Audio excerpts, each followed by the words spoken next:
Hi, it's Michelle and Rose, and since Rose is getting sleepy, I'm going to read from her a book called Mother's Favorite Verses.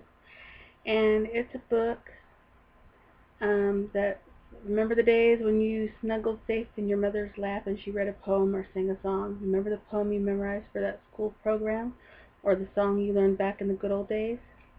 This volume of Mother's Favorite Verses will take you back to those days of love and innocence.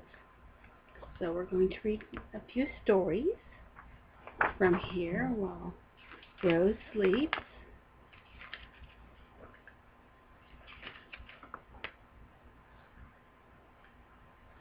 So let's see, what shall we read?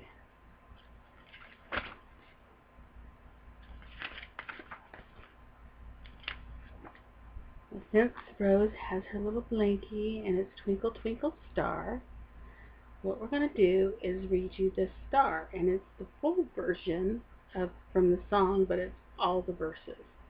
And it's The Star by June Taylor.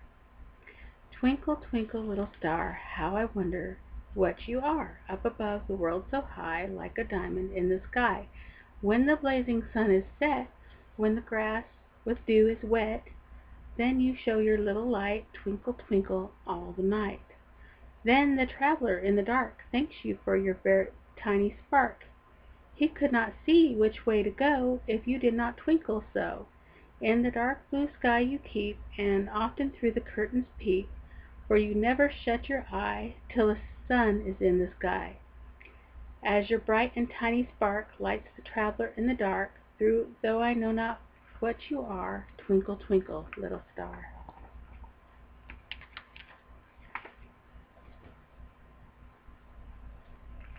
Let's see, I'll read Put My Little Shoes Away, and the author is unknown. Mother dear, come bathe my forehead, for I'm growing very weak. Mamma, let one drop of water fall upon my burning cheek. Tell my loving little playmates that I never more shall play. Give them all my toys, but mother, put my little shoes away. You will do this, mother, won't you? Put my little shoes away. Give them all my toys, but mother, put my little shoes away.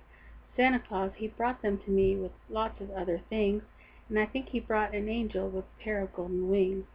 Now soon I will be an angel by perhaps another day, so please, my dearest mother, put my little shoes away.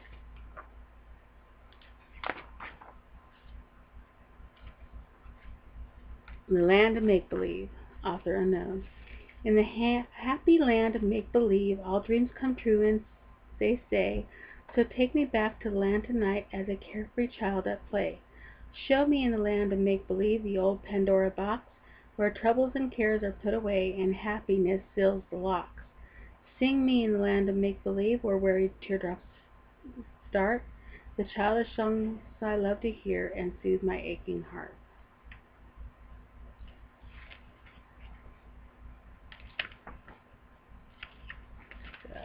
Let's see, we'll read one more.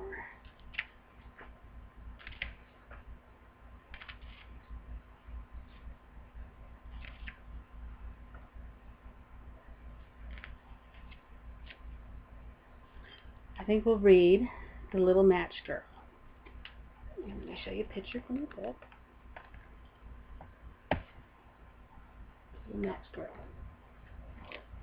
Little Gretchen wanders up and down the street, the snow on her yellow hair, the frost is at her feet. The rows of long dark houses without look cold and damp by the struggling of the moonbeam, by the flicker of the lamp.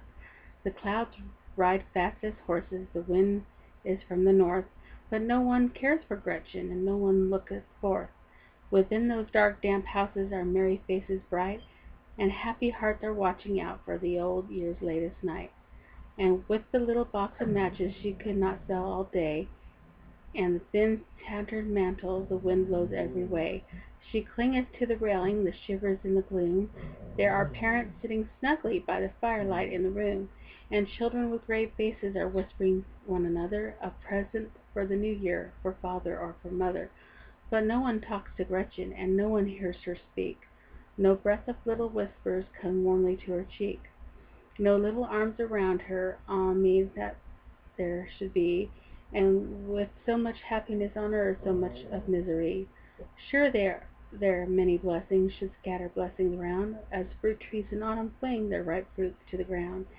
And the best love man can offer to the God of love, be sure, is kindness to his little ones and bounty to the poor. Little Gretchen goes coldly on her way. There's no one looketh out for her. There no one bids her stay. Her home is cold and desolate, no smile, no food, no fire, but children clamor for bread and an impatient sire. So she sits down in an angle where two great houses meet, and she curleth up beneath her for warmth for her little feet. And she looketh on the cold wall and on the colder sky, and wonders if the little stars are bright fires up on high. She hears a clock strike slowly up in a far church tower, and with such a sad and solemn tone, telling the midnight hour.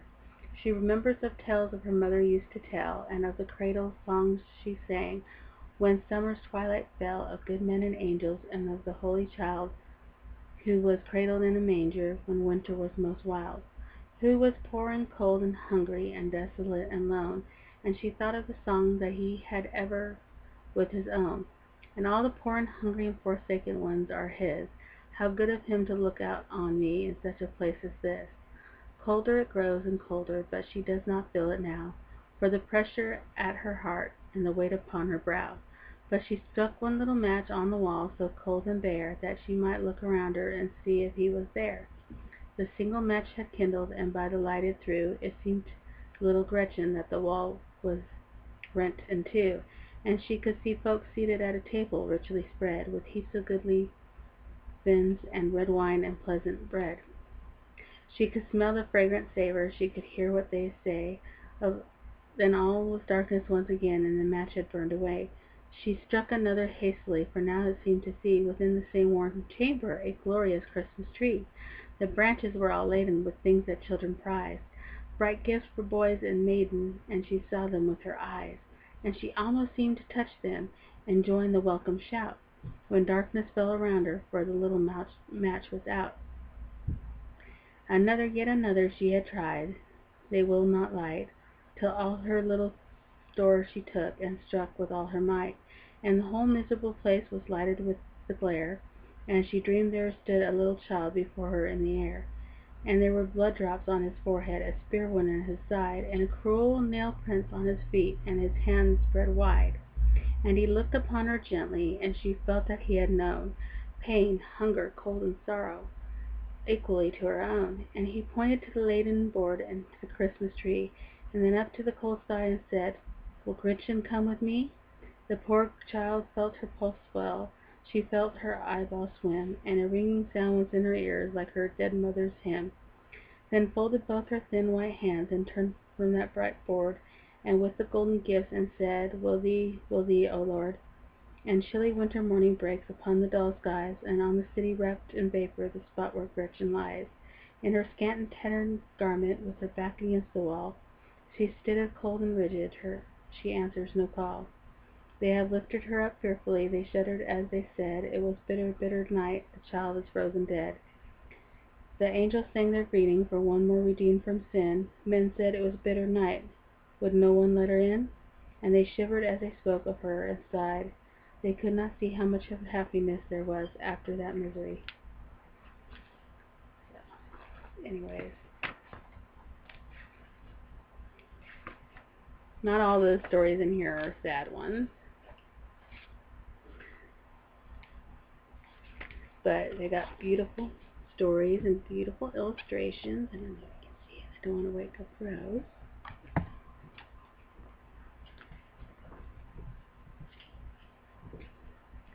Old Shep, author unknown. Now, when I was a lad, and old Shep was a pup, over hills and meadows we'd stray, just a boy and his dog. We were both full of fun, and we grew up together that way.